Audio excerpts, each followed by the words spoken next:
Aleluia. Eu quero compartilhar uma palavra com você que está no Evangelho de Marcos, no capítulo 3. Marcos, capítulo 3. Tem muito a ver com esse momento que a igreja está vivendo. Embora seja uma palavra de orientação para todos nós com relação àquilo que aconteceu lá nos primórdios da igreja, no início da igreja, mas que é um plano, querido, que não mudou, porque o ciclo está sempre se renovando. Eu quero falar desse convite que o Senhor tem, que o Espírito Santo tem para cada um de nós. Marcos, no capítulo de número 3.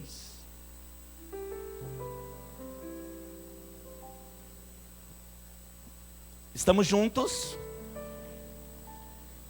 Marcos capítulo 3, no verso 13 até o 15. Marcos capítulo 3, no verso 3 até o 15. Diz assim a palavra do nosso Deus: E Jesus subiu ao monte, e ele chamou para si os que ele quis. Quem é que ele chamou para si? Ele chamou para si, não há dúvida alguma, querido, que é ele mesmo quem quis, e estes vieram a ele. O verso 14 vai dizer assim: e nomeou 12. E nomeou 12. A primeira parte fala da escolha, do chamado. E ele vai dizer em seguida, para que estivessem com ele. Ele está falando de discipulado. E os mandasse a pregar. Ele está falando de envio de missão. Sem pausa, o verso 14 diz: nomeou 12 para que estivessem com ele e os mandasse a pregar. Escolha, ensino e missão. Para que estes tivessem o poder de curar as enfermidades e expulsar os demônios. Amém, meus queridos? Os 3 versículos: subiu Jesus ao monte, chamou para si os que ele quis, e estes vieram a ele. Nomeou 12 para que estivessem com ele e os mandasse a pregar. E para que eles tivessem também poder, querido, de curar os enfermos e expulsar os demônios. Poder de quê? Curar os enfermos e expulsar os demônios. Poder de quê? Amém. É sobre essa palavra bendita, sobre esse chamado que está sobre a minha vida e sobre a tua igreja, que nós queremos pedir a revelação do nosso Deus. Vamos orar, meus queridos? Papai, nós te louvamos, nós te agradecemos, porque é um privilégio verdadeiramente estar reunido nesta casa. Ó Pai, eu vim com a mesma disposição que eu sempre tenho pisado aqui, de ver os meus irmãos, de abraçar os meus irmãos, e de juntos, Pai, nós salmodiarmos, nós louvarmos o Senhor. Não há nada melhor, não há nada maior do que a presença do Senhor na nossa vida. É como Davi disse: Pai, eu viveria um dia na tua presença do que qualquer 1000 anos em outro lugar. Nós preferimos estar aqui, viver aqui. Papai, a igreja para nós não é um peso, mas é uma dádiva. A igreja para cada um de nós não é uma obrigação, mas é um chamado. Por isso, Rei da Glória, fale conosco de uma maneira poderosa, e que nós saiamos daqui, todos nós, aqueles que estão aqui, aqueles que estão em casa, que nós possamos ouvir uma boa palavra, e que essa palavra produza a 100 por 1 no nosso coração. Estamos disponíveis, sensíveis a isso. É o que nós te pedimos, Espírito Santo, em nome de Jesus. Todo que crê, diga amém. E graças a Deus. Amada igreja, um instante da sua atenção. Não é difícil você encontrar, querido, pessoas dentro das nossas igrejas, vidas dentro das nossas igrejas, ainda que elas não falem, mas homens que pensam, ainda que no íntimo, que a obra não vai acontecer se ela não existir. Eu vou dizer novamente: não é difícil você encontrar, ainda que essas pessoas não digam, mas que elas têm um pensamento errôneo a respeito do ministério que Deus entregou para elas. de que as coisas não vão acontecer se elas não forem usadas como de fato elas foram chamadas para ser usadas. Há muitos momentos em que, nos cultos da comunidade de Filadélfia, nós frisamos que a terra Deus entregou aos homens e são homens que Deus vai usar. A autoridade do reino de Deus está sobre nossa vida, por isso Ele nos chamou e nos transformou em reis e sacerdotes. A unção que está sobre nossa vida de governar a terra e de também estabelecer no mundo espiritual um divisor. Porque quando esse homem, quando essa mulher tem de fato, estou falando de homens e mulheres que de fato andam com Deus, esse poder que está sobre essa vida, eu creio que de fato eles vão curar e eles vão libertar. Eu chego a dizer a você, querido, que esse poder que Deus entrega a cada um de nós, ele é mais poderoso do que nós podemos, às vezes, compreender.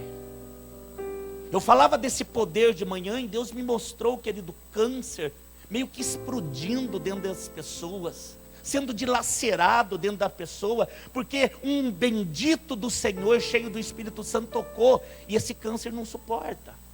É por isso que muitas pessoas são curadas, porque a enfermidade dentro da vida das pessoas, elas sentem esse poder que está sobre a sua vida.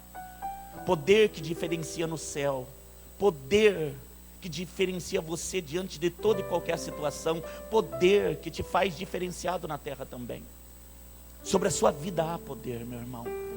Ai, cheio de autoridade. Se tiver liberdade, toca no teu irmão, diz para ele: sobre a tua vida tem poder, meu irmão. Sobre a tua vida tem poder, sobre a tua vida tem autoridade. Mas isso não significa, querido, que se eu resolver não fazer, Deus não faz.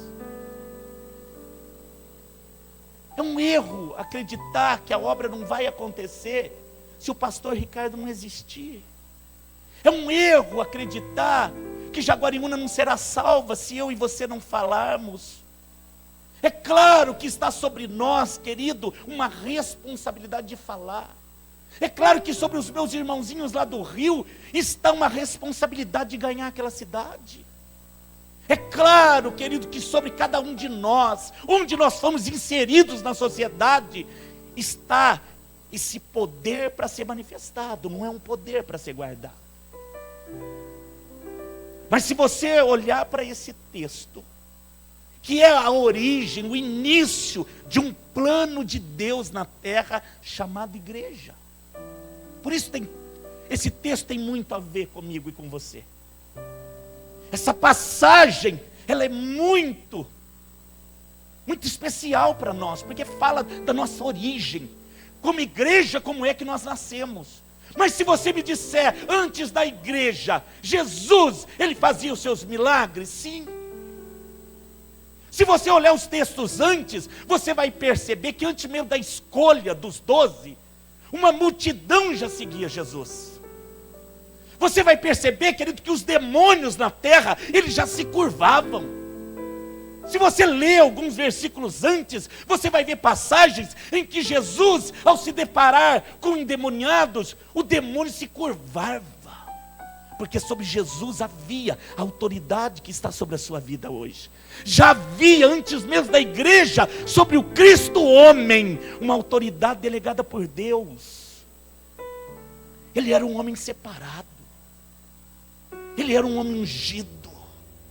Ele era um homem de relacionamento. Ele era um homem, querido, que sabia que ele era inteiramente dependente. Jesus não fazia nada sem depender do Pai. Jesus buscava em todo momento, porque ele sabia, querido, que ele por si só, iria se esvaziar como homem. É natural que isso aconteça. Mas por que Jesus não permitia? Porque ele buscava. Porque o relacionamento era diário. Porque ele deixava de comer para orar. Ele se ausentava, talvez, dos prazeres da carne, do convite de tantos, querido, que talvez faziam para ele, porque ele era um homem natural. Mas ele escolheu se preparar para a missão. Ele escolheu o quê? Se preparar para aquilo que ele nasceu para fazer. E ele nasceu para quê, pastor? Eu resumo, nasceu para morrer. Se você me perguntar, qual era a missão de Jesus na terra? Nascer, crescer e morrer.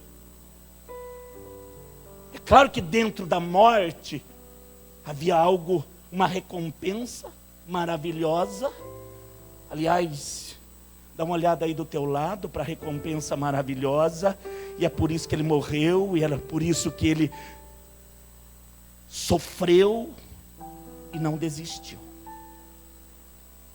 A recompensa foi você. Povos de todas as línguas, de todas as nações, comprados pelo derramamento do seu sangue, que reconhecem Ele como Senhor, que venceu a morte, que ressuscitou o terceiro dia, que está à destra de Deus Pai Todo-Poderoso, e que comprou um povo para Deus e o entregou para Deus. Essa era a recompensa, o fruto do penoso trabalho. Todos os dias que você acordar, você vai se deparar num espelho com o fruto do trabalho de Jesus. Você é o fruto do trabalho de Jesus. Isso é lindo, querido. Você é o fruto do trabalho de Jesus. Você é o fruto do trabalho de Jesus. Diga para o teu irmão, você é o fruto do trabalho de Jesus. Aleluia.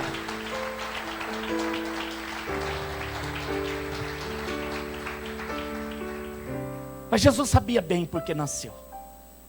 Sobre ele estava uma autoridade, um poder, querido, que os demônios se curvavam e as enfermidades elas saíam.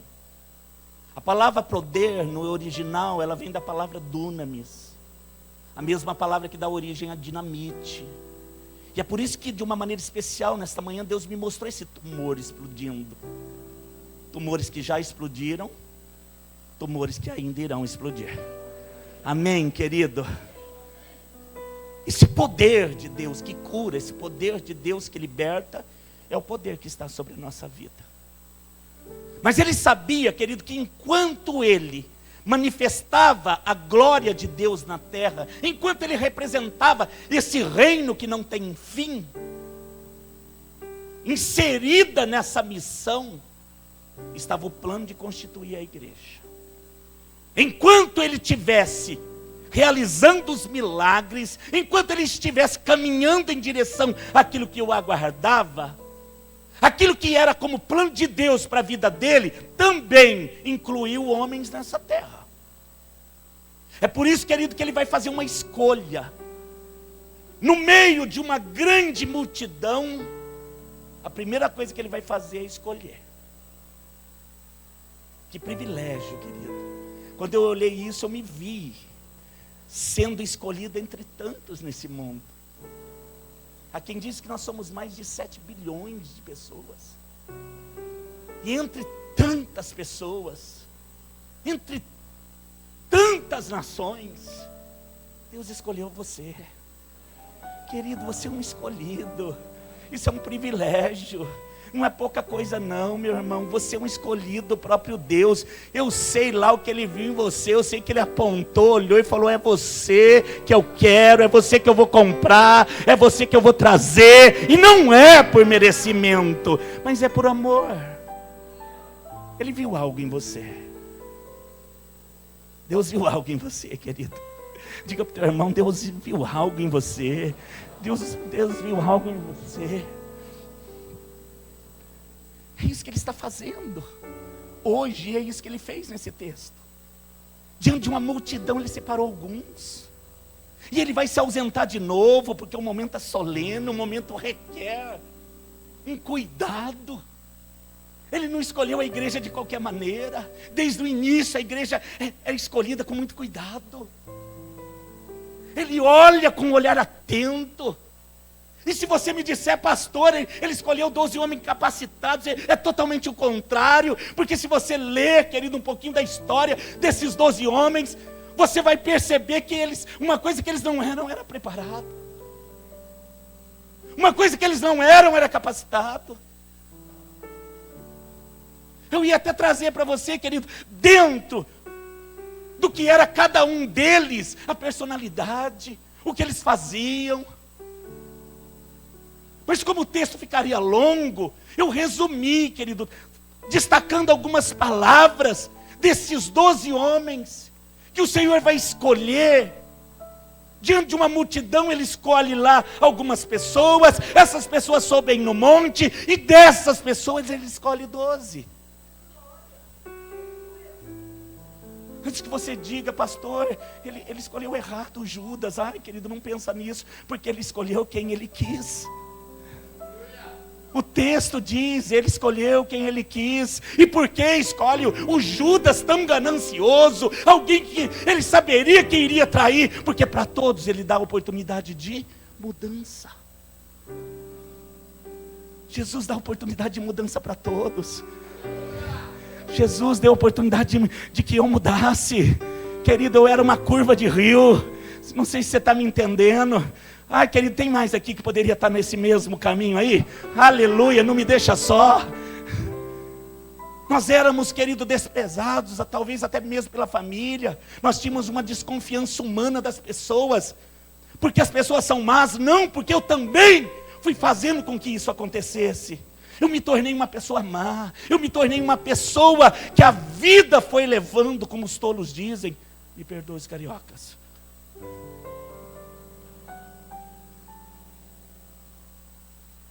Não é a vida que me leva. E eu não vou deixar a vida me levar. É Jesus quem me leva. Eu tenho um guia, querido, você também. Ai, aplauda, porque é Ele que vai te levar. É Ele que vai te levar. É Ele quem vai te guiar. Desses 12, querido, havia neles, em todos eles, algo que seria ser, olha, querido, muito bem trabalhado. Olha, Jesus escolheu a dedo. Jesus escolheu homens difíceis, com personalidades totalmente diferentes uma das outras. Pescador naquela época era uma porção da sociedade mais simples que havia. Pescador, querido, era uma profissão bem simples, de homens que tinham que tirar o sustento daquilo que eles chamavam de mar, que é um grande lago, mas para eles que não tinham se deparado ainda com outra região que tinha um cenário de mar propriamente dito, então para eles o mar da Galileia, ou aquele grande lago da Galileia, era muita água. E realmente, você não enxerga às vezes o outro lado, dependendo de onde você esteja. Então era muita água. Então o texto bíblico chama aquilo de mar. E eles viviam da pesca, eles eram simples. Eram pessoas, queridos, sem estudo algum. Tanto é verdade que nos discursos, querido, que eles faziam, principalmente do Pedro depois, cheio do Espírito Santo, o que os homens vão dizer a respeito dele? Mas isso aí não é um iletrado. Não tem instrução alguma. Onde foi que ensinaram para ele? Que escola que ele fez? Ele é um indouto, ele não é um doutor. Mas ele fala com uma propriedade maravilhosa. Quem que ensinou isso para ele? Quem que colocou essa palavra na boca dele?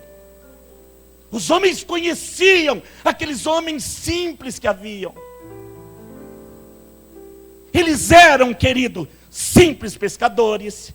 Se você olhar, querido, a história, um pouquinho dela, do que se tem na história bíblica, todos eles eram falhos. Eles eram homens de difícil entendimento. Querido, você precisava ficar repetindo. Ah, mas Jesus é paciente, né? Aí diga para o teu irmão, Jesus é muito paciente.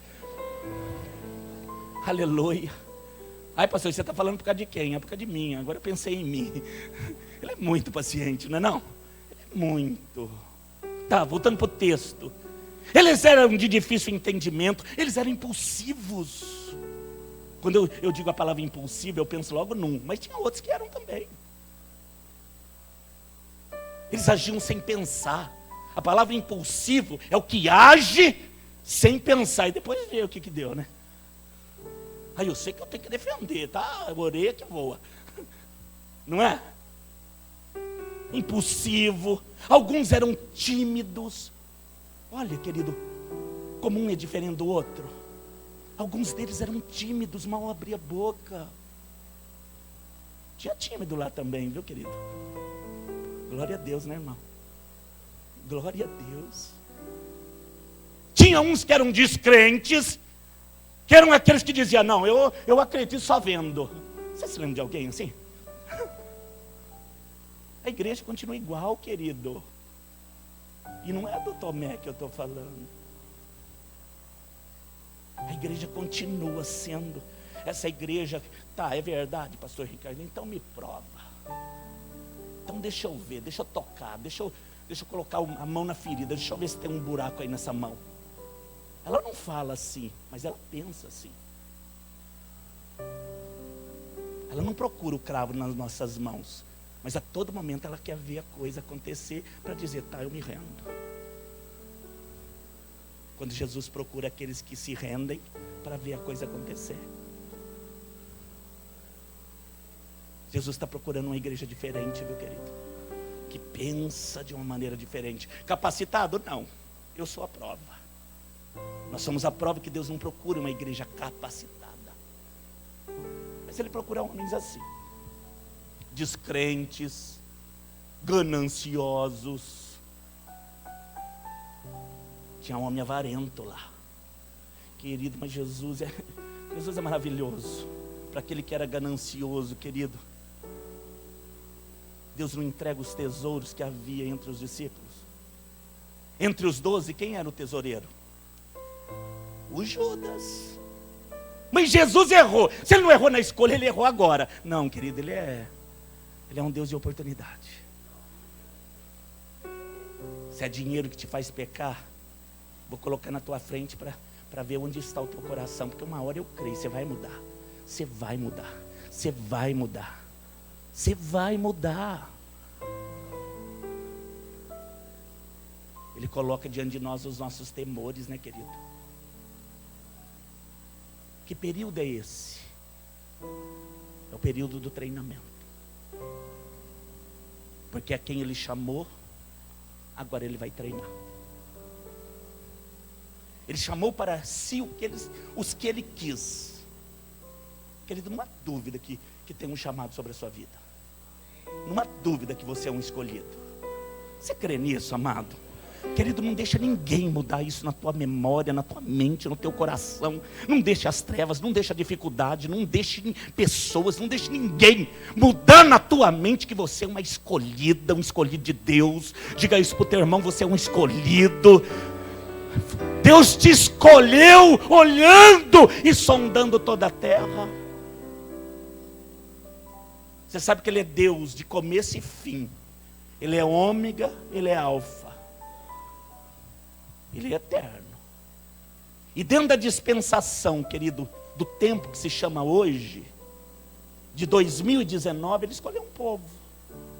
No ano 50 Ele escolheu um povo, no ano 100, no 150, no 200, no 2000, no 1000. Ele foi escolhendo gerações. E nessa eu sei quem Ele escolheu. Nessa eu sei quem Ele escolheu. Nesse tempo, querido, olha aí para o seu lado e diga para ele: nesse tempo eu sei quem Ele escolheu. Eu sei. Eu sei, mesmo não sabendo a música do casamento. Você é escolhido, querido. Você tem um chamado. Mas depois de ser chamado, esse plano de Deus através da vida de Jesus não era escolher 12 e dizer agora vocês caminham. Não, agora vocês andam comigo. E enquanto os ensinamentos eram trazidos na vida de Jesus, enquanto os demônios saíam, enquanto as enfermidades, elas, gostei desse termo, explodiam, os discípulos iam acompanhando e vendo. Porque aqueles que Ele chamou, Ele vai capacitar. Mas que capacitação é essa? Através de relacionamento. Algumas pessoas dizem: pastor, se Ele me chamou e tem um chamado, Ele me capacita, né? Querido, mas deixa Ele capacitar. Mas deixa Ele mudar. Anda com Ele. Porque, querido, eu não posso pregar um evangelho que eu não vivo. Eu só aprendo andando com Ele. Você só acertou na sua vida toda? Ai, querido, errei muito. Mas até no erro Ele permitiu eu aprender. De uma coisa eu sei, Ele é meu Senhor e eu sou filho dEle. Alguns princípios não mudam por causa do meu erro. Algumas escolhas não irão mudar, porque os meus joelhos às vezes se dobram. Jesus continua me ensinando. O Espírito Santo continua me guiando. E é isso que Ele fez na vida desses discípulos, que eram homens, querido, limitadíssimos, mas que tinham um rei, um Senhor, olha, querido, aliançado e empenhado com o Pai, para transformar 12 vidas comuns em homens incomuns. Etapas foram queimadas? Nenhuma delas. A etapa do chamado teve que acontecer, essa aqui que nós estamos lendo. A etapa de ir fazendo até aprender também aconteceu na vida de todos eles. Você vai lendo, querido, depois do chamado, você vai vendo esse homem, esse Pedro, esse André, esse Tiago, todos eles, querido, acertando e errando, acertando e errando, acertando e errando. Eram homens naturais, mas que havia em Jesus a decisão: vou transformá-los e vou capacitá-los. Nascia ali a igreja, 12 homens, coisa linda. Pastor, o resumo, se você pudesse me dizer, por que Jesus escolheu eles então, se eles não tinham nada de qualidade? Eles tinham um coração que amavam a Deus. Eles tinham um amor, querido, que quando foi provado, não estou falando Pedro lá sendo provado se amava ou não, estou falando lá adiante, depois que o poder estabeleceu na vida deles o fundamento que havia. Quando eu li o texto, Deus me mostrou um bolo. Mostrou o quê? Um bolo. Me mostrou alguns ingredientes e que Jesus foi ajuntando. Talvez o Pedro fosse o fermento, talvez o André lá o ovo, sei lá, querida, coisa doida. Mas eu sei que misturando essa coisa vira um bolo, vira um alimento. É a figura que Deus me mostrou, querido, lendo esse texto como nunca Ele tinha me mostrado antes. A igreja como um bolo, porque a igreja é alimento. E o recheio, porque o bolo é de casamento, viu, querido? Ó, tô te falando, viu? O bolo é de casamento. Não pode ser um bolo comum, né? Ah, faz qualquer bolo. Não, ele vai caprichar. E aí quem que Ele chamou de confeiteiro? O Espírito Santo. Estou chamando o Espírito Santo de confeiteiro porque Ele me deu a permissão. E Ele está decorando você. Sabe, dando uma acertada no bolo? Que eu vou caprichar, vou fazer um recheio. Vai transformar você num bolo de casamento. Aí pronto, falei. Porque o noivo vem e a noiva vai de encontro. O bolo é de casamento. Ele está aperfeiçoando a cada um de nós. Sem Jesus você era o quê? Um ingrediente, viu, querido? Ia virar o que isso? Aí ia continuar sendo o que nasceu, né, querido? Aquela coisinha feia. Ai, me perdoa, falei. Mas o Espírito Santo transformou você. E você se transformou em alguém muito especial. Deus está dando forma na sua vida. Você é uma mulher diferente. Você é um homem de Deus. Olha, querida, em nome de Jesus, não tem ninguém igual a você. Pronto, também falei. Diga para o teu irmão, não tem ninguém igual a você, viu, querido? Aleluia. Um bolo que foi ganhando forma, que foi sendo trazido à existência, que passou, querido, pelo fogo, porque o bolo para crescer tem que passar pelo fogo. Não é? Querido, você passou por prova. Ai, pastor, teve um tempo que foi até amassado.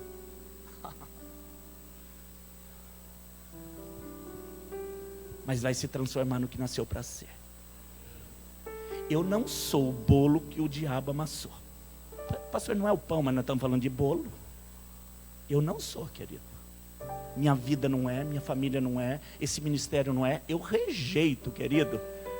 Se tiver que chamar de bolo, é bolo de casamento. Coisa especial. Onde o confeiteiro Espírito Santo está dando forma. Sabe aquele bolo que você olha e diz, eu vou esperar até o fim. Sabe quando você está numa festa de casamento, você fala, mas que hora que vai cortar esse bolo? Você não tira os olhos do bolo, querido. Não é assim que acontece? Os formigões que digam. Não é? Aí eu não ligo, pastor, para a comida que está servindo, não ligo. Mas o bolo de casamento eu não perco. Então, é isso que Deus está fazendo, querido. Uma obra maravilhosa. Que as pessoas vão olhar e vão querer. As pessoas vão olhar e vão querer o que você tem, querido. As pessoas vão olhar e vão querer o que você tem, querido. Dentro da tua casa vão olhar e vão dizer, é diferente. No teu trabalho vão olhar e vão dizer, é diferente. Que recheio é esse? Que palavra é essa? Que visão é essa? Que olhar é esse? É algo feito para mudar a vida das pessoas. É isso que Jesus estava fazendo. Por que pegou tanto homem incapacitado? Para que glória nenhuma fosse deles. A glória não era do Pedro. Querido, não sobrava glória para nenhum aqui. Mas Jesus transformou. Jesus transformou. Aleluia. A Bíblia diz, querido, que ele chamou. A Bíblia diz, querido, que depois de nomear, de escolher cada um, ele trouxe para perto e foi discipulando. E ele disse, olha, ficai em Jerusalém, até que sobre vós desça poder. O poder que havia na vida dele, ele sabia, primeiro o discípulo, primeiro o ensino, para que quando venha essa essência, ele e ela já sejam um bolo. O que você falou? Querido, porque quem recebe muito poder e não está preparado, não dá valor. O Senhor não derrama poder, querido, revelação. O Senhor não dá, querido, esse óleo novo, se nós não nos prepararmos para isso. É depois de anos de relacionamento, é depois de andar junto, é depois de esvaziar o vaso, é depois de quebrar o odre, se necessário for. É que Deus derrama vinho novo. Na vida de todos, querido, na igreja, é assim que funciona. Ele não muda. Eu chamo, eu capacito. Nessa capacitação tem o tempo de tirar as coisas velhas, de se preparar para o novo, então ele derrama. E ele derrama o quê? Poder.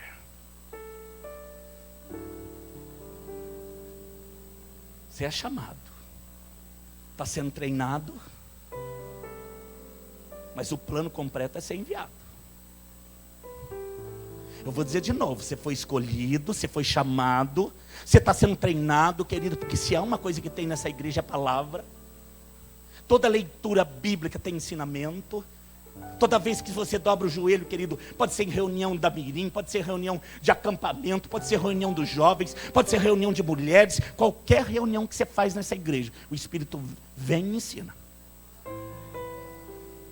Toda e qualquer reunião, porque Ele está aqui. E Ele está interessado em transformar essa igreja. Pastor, mas é isso que Ele tem como plano final? Não, Ele chama, Ele capacita e Ele derrama poder para que você seja usado.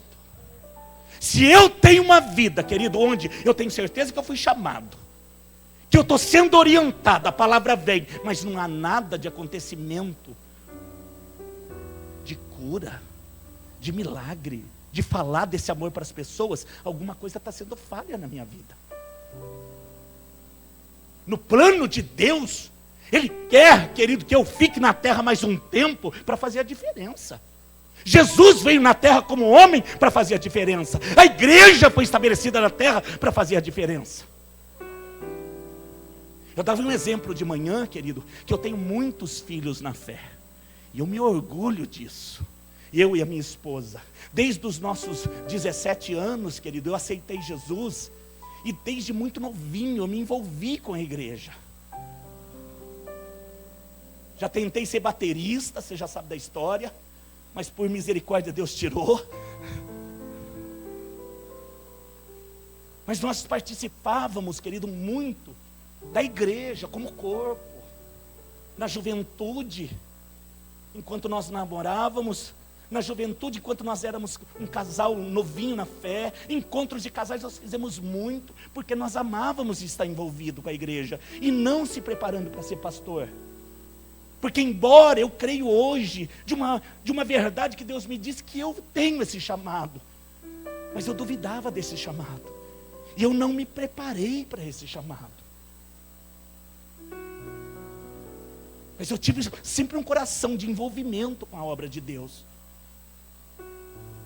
E Ele foi me capacitando, Ele foi transformando, e aí sim, querido, Ele foi trazendo milagres na nossa vida.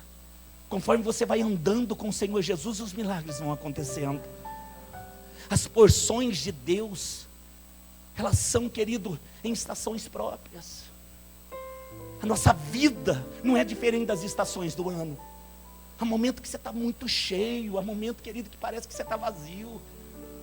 Mas aí você vai compreendendo essa realidade, e você vai tornando o frio também um lugar quente. Você vai tornando o inverno também um lugar de milagre. Você vai tornando, querido, a guerra também num lugar de brado de louvor. Você vai transformando, querido, o ambiente. Não que você deixe de viver, mas a sua convicção interior, ela muda. Essa intimidade com Deus. Por isso que Ele disse: olha, vocês não saem de Jerusalém até que venha sobre vocês poder.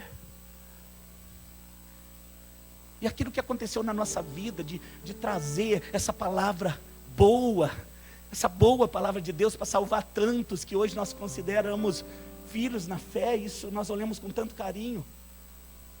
Esses que são filhos na fé se tornaram pais da fé das minhas filhas. Nós temos 2 filhas onde elas olham com muito carinho para a liderança que está sobre a vida delas. Sobre homens e mulheres que Deus nos usou para falar de Jesus, e que hoje falam de Jesus para nossas filhas. É um ciclo chamado igreja. Você que foi salvo, você que tem aprendido, você que tem visto os milagres de Deus na sua vida, você vai formar filhos na fé. E daqui a pouco eles vão olhar você como sendo o exemplo deles. Eu quero ser como esse homem, eu quero ser como essa mulher. Você vai ter, querido, em nome de Jesus, eu estou com um olhar profético para você, dizendo: você vai ter muitos filhos na fé. Você vai ter muitos filhos na fé. Diga para o teu irmão: você vai ter muitos filhos na fé.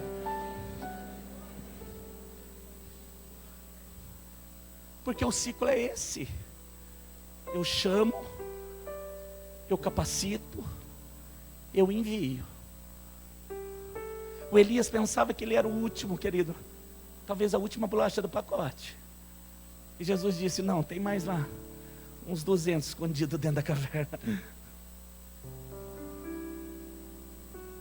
Sempre haverá um remanescente. Se eu e você não pregar, querido, outro vai pregar. Se eu e você não nos dispusermos de verdade por amor ao Senhor, outro vai se levantar. Porque a obra de Deus não cessa. A igreja hoje são milhões de pessoas. Há quem diga que a nação brasileira é em torno de 25, 30% de evangélicos. Mas se você me perguntar, quantos são comprometidos? Talvez eles escolheram Jesus, talvez eles estão sendo ensinados nos seus ministérios, mas com um coração que queima para ser enviado são poucos. Se a verdade fosse de uma igreja de 30% de brasileiros, nós seríamos uma outra nação. Nós seríamos uma outra nação. Pastor, e aí, desiste? Não, querido. Aí que o meu coração queima para mudar a história dessa nação, dessa cidade, através da semente que eu estou plantando. Da semente que você deve plantar. Essa semente de amor que não falha. O que você falou? Semente de amor, essa não falha. Uma igreja que ama, essa Deus está. Ela tem defeitos? Claro que tem. Mas se ama, Ele está. Amor despedaça o jugo. O amor te torna diferente. Eu fui no acampamento da Mirim hoje, querido. Você não sabe a importância que os pequeninos dão para um abraço. Eles deixavam o prato de comida para ir lá dar um abraço e um beijo nos pastores. Para eles é importante. E para mim é importante. Para nós que somos líderes é importante. Amar. Abraçar. Pastor, vai discipular? Vai ter um momento do discipulado. Mas que não haja pausa na manifestação de amor. Que nada seja mais importante do que manifestar o amor. A igreja está muito preocupada com si mesma. A igreja está muito querendo para si mesma. Ela entra pedindo, ela sai pedindo. Ela senta, querido, ela mal quer saber do que o outro do lado está precisando. Se veio, se não veio. Nós precisamos ser uma igreja de amor. Jesus não desistiu dos 12. Todos amavam, todos amavam. O Judas não amava, traiu. Ah, querido, vê depois que ele traiu, se o arrependimento não veio, porque ele também amava. Todos amavam. O Pedro traiu, só não tomou a decisão de se enforcar, mas tomou a decisão de ir embora, de voltar. Os que estavam indo para o caminho de Emaús, já estavam voltando também.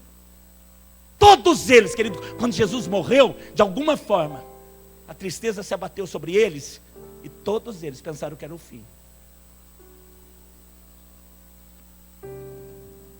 Mas não é o fim. Olha, querido, nem para você, nem para mim é o fim. Diga para o teu irmão, ele vai entender, querido, nem para você, nem para mim é o fim. Aleluia.